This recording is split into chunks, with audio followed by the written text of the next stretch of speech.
Que se passe-t-il, Alexia, depuis ce matin?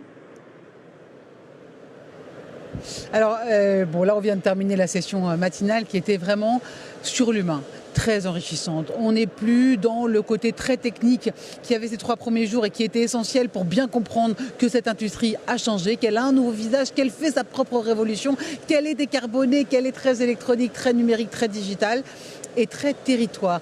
Et là, on est passé sur l'humain. On a parlé des femmes, de ces jeunes femmes dans l'industrie, très féminines, qui découvrent et comment les sensibiliser justement pour qu'elles rejoignent ces beaux métiers. Pourquoi et comment, dans le mental de la petite fille, dès le CE1, selon les enquêtes, elles ont le mental du fait, leur disant qu'elles sont nulles en maths.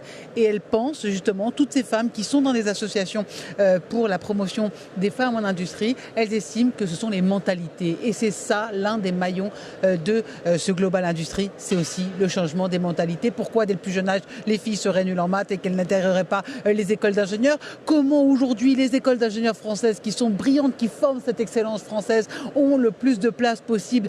Et c'est ce qui est d'autant plus facile à faire quand on est en train de s'inscrire sur Parcoursup, qui est aussi toujours compliqué. Et justement, comment changer ces mentalités? D'abord au niveau de ces jeunes gens, mais aussi et surtout au niveau des enseignants.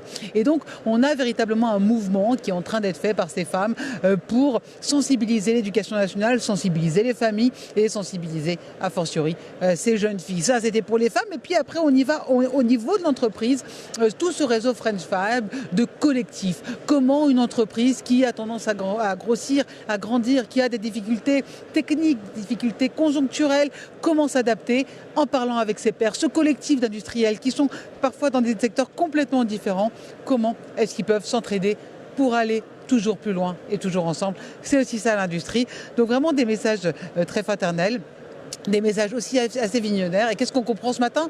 Eh bien que cette année, c'est pas seulement une année olympique, c'est une année charnière pour l'industrie.